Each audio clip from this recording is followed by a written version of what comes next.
嗱，我哋咧就唔咁年齡歧視嘅咁講，咁但係我哋關心嘅咧，其實就係我哋重質，就係睇下大家精唔精靈嘅。咁嗱，睇見你咁精靈咧，我從來都唔擔心嘅。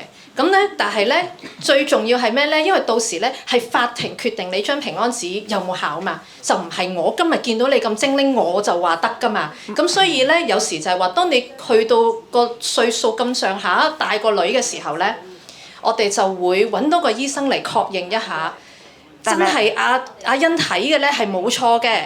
係嘛？真係又精靈又精神又成，咁需要嘅時候，嗰張醫生紙，法庭咪可以信咯。因為我係律師嚟㗎嘛，我唔係醫生，所以其實我代替唔到一個醫生講嘅嘢。咁有時就係話幾多歲，講真有時80歲你仲精神過我啦，我睇你而家。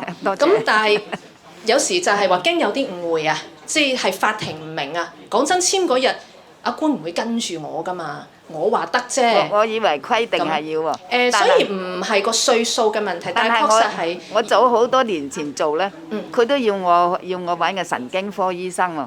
可以理解點解佢想揾醫生，但係你話係神經科啊、兒科啊定咩科咧？咁呢個就即係呢個就唔係一定咩科嘅。揾個神經科醫生，佢仲要我4000蚊喎。咁所以我嘅同你分享嘅就係話可以理解點解要喺，就算我做嘅時候，我有啲時候我都會要求有醫生簽嘅。